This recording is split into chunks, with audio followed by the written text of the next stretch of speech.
Where was the first official cremation done in America? This is it. The LeMoyne Crematory here in Pennsylvania, Washington, Pennsylvania to be exact, where Dr. LeMoyne built this crematory in 1876 on top of Gallows Hill. And quite the hill it is to drive up. You're just driving, and all I could think was how hard those horses had to work with their buggies to pull when they brought bodies up here to the crematory. So the crematory existed for about 25 years, from 1876 to 1901, and did 42 cremations in that time, one of them being Dr. LeMoyne's cremation when he died. Let's learn more. So cremation had been around for 20,000 years leading up to this first crematory in America. In the 1870s, Sir Henry Thomas over in Great Britain began experimenting with cremation, creating a controlled environment to have cremation take part in where the flame was not actually on the body. Started publishing records and documentation of these cremations, and Dr. LeMoyne here in America was taking note of these studies. Dr. Francis Julius LeMoyne was a very well-established doctor here in Pennsylvania, and he offered, after hearing all these studies going on in Great Britain, he offered to the town and the city here in Pennsylvania, of Washington, Pennsylvania, that he would pay to put a crematory at the cemetery. They kind of laughed at him. They laughed him off, said no way.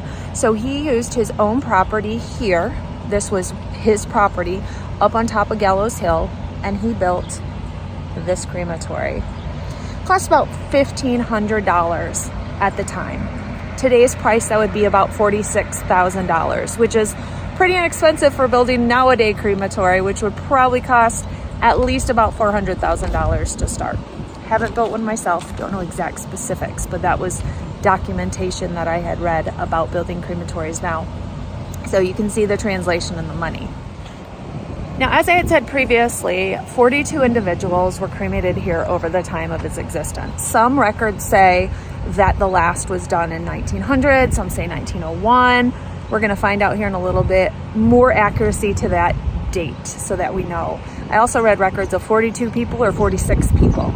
We're going to confirm that number as well when we talk to Clay from the Historical Society, and he takes us in to show us the inside of the crematorium.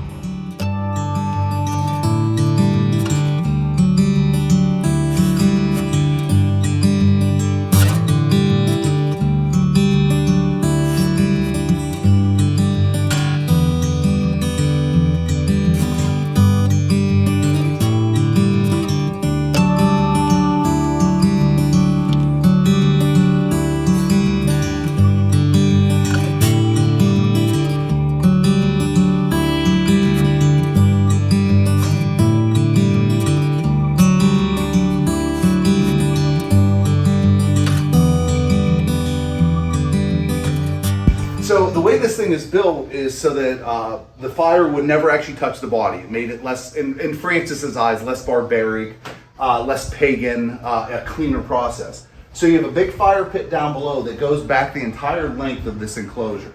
Then the way this thing was made, this enclosure here was actually made in Pittsburgh, but the mason that built this, John Dye, built it in such a way that when he would layer the bricks back, one of them was on edge, then one of them was flat, then one was on edge.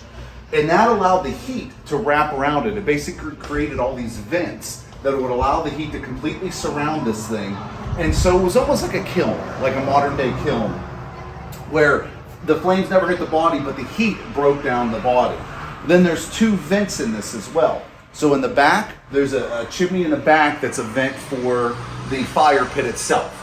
And then over here, you have another vent. And so there's actually an opening in the enclosure, just a small opening that allows the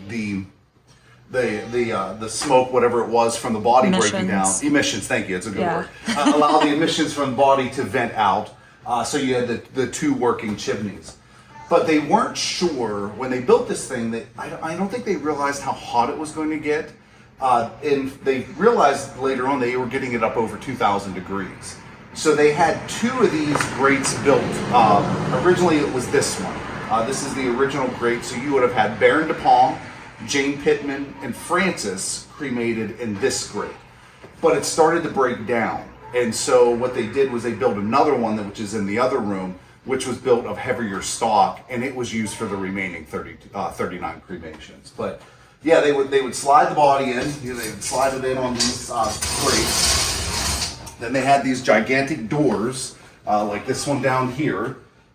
So this big, big cast iron door. They originally started with this one, but it's a real thin material and it warped. So you would take it, you would lift it up, put it on top of these 2 bolts. So it had on the edges of that one there were wood pegs. It would sit on these 2 bolts.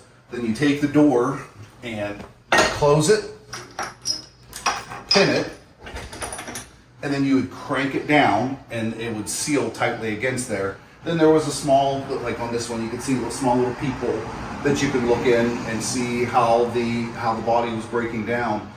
And basically, as Francis described it, he would wrap the body in a cloth that was dipped in a plaster material. And what he said is the way they knew when the cremation was completed is that the cloth would basically just collapse in, and that's when they knew everything was done. So they would heat this thing for anywhere between 4 to 6 hours ahead of time. Then the body would be put in, and it would take 2 hours. Almost universally for all 42 cremations, take about 2 hours for the body to break down. And then they would have to let it cool down. And they said that could take anywhere to 6 to 8 hours before they could actually go back in and get the ashes. And the one for Jane Pittman, it was actually 10 hours. It took quite a while for them to go back in. And they would use these tools like this here to rake the ashes out. And then Francis had these bottles made. These glass bottles were hand blown with wide mouths on them. He would put the ashes in there, cork it, and that was it. That's what you got. Would most people take them home or bury them? I know I read that he was buried somewhere. He was buried right out front, actually. Okay, he's the there. headstone that's right in front of the building. He's buried underneath there. Okay. Baron de Palm, the first person cremated, he's a little bit different. His ashes were spread at sea, but a decent portion of his ashes were given out. Okay.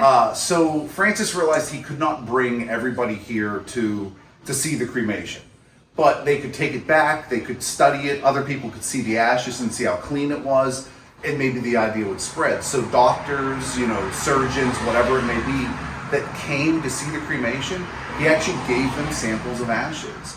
And we have a small urn down at the Historical Society that over the course of my time being here, probably 10, 11 times, people have sent an envelope in that would say, my great-great-grandfather attended the first cremation in Washington. Oh my Here's gosh. the sample of ash that was sent home. And so we had them in a small metal tin, and the Cremation Society made us a nice urn to put them in, so we have his ashes in an urn. That's so cool. And then we have another sample of his ashes that Francis kept, actually at the Historical Society as well. Then the second person cremated, Jane Pittman, we have a small sample of hers. Now, what most people did with them, I don't know. There's really no record of it. As once he turned over the ashes, it was kind of up to them to what they did.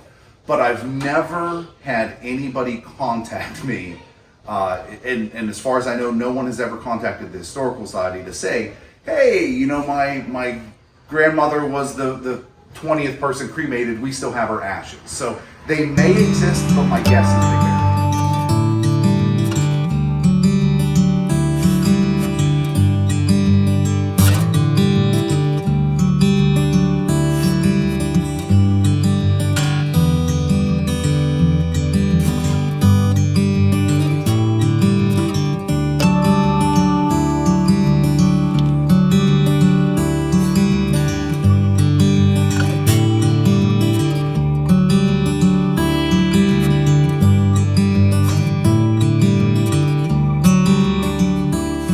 The last cremation was 1900. They basically shut down the crematory in 1901. It was decided at that point. I think somebody wanted to use it, but the enclosure itself, you can actually see these cracks that are in here are not modern cracks. These are from the heat because you had this intense heat that's in here. I mean, think about 2,000 degrees. You know, with concrete of that day, it just wasn't made to hold up to that, and so it started to break, and that's why they stopped using it. What's really neat is if you climb in there, which you probably don't want to, but if you do, back in the back where the one opening is, you can actually see where the concrete is broken away. The sand and the mortar has actually started to drip down into these little like glass stalactites. What are the ones from the ceiling? Stalactites? That's, Your guess, stalagmites or stalactites? One I of don't those. know. But there's little pieces of glass that hang down from the mortar because of the intense heat from this. That's so yeah, cool. It's really interesting.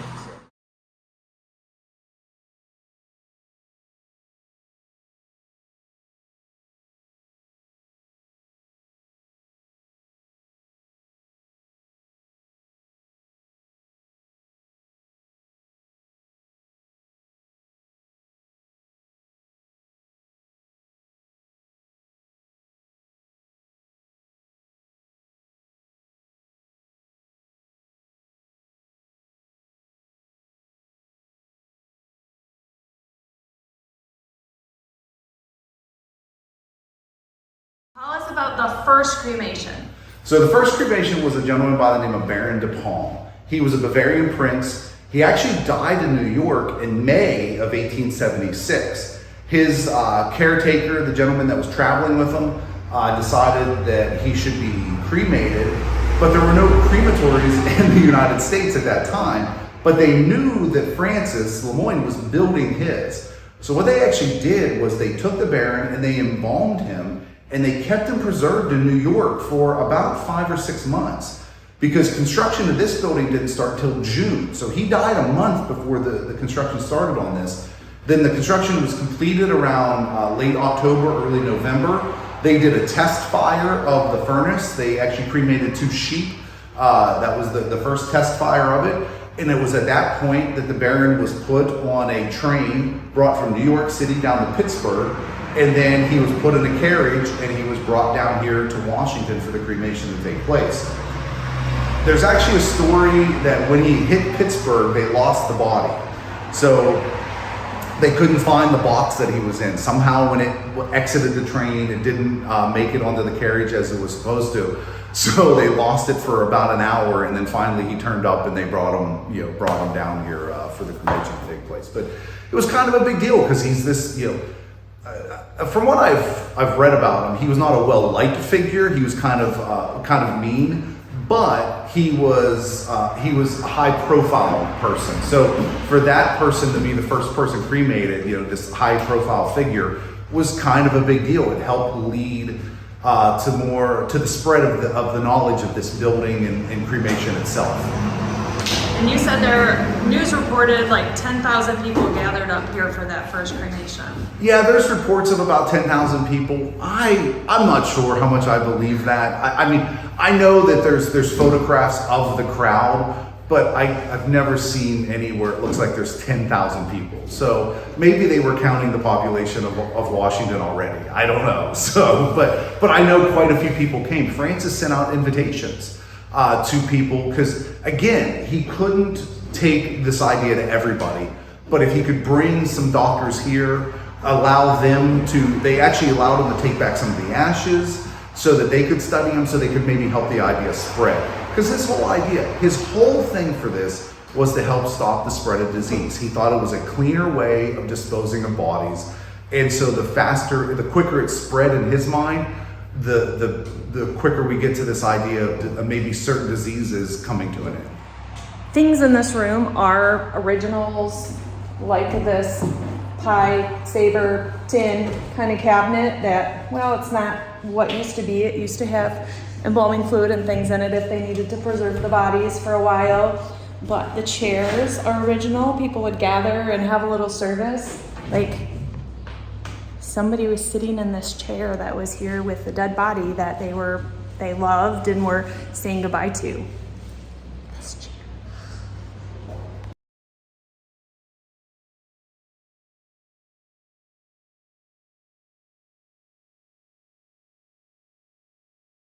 Graduates of Trinity Military Academy and what they went on to do. It's kind of neat to see what some of these people, what they did. Who have you found? This guy here in Uniontown, this Rudder. So excited to be here. This is very cool.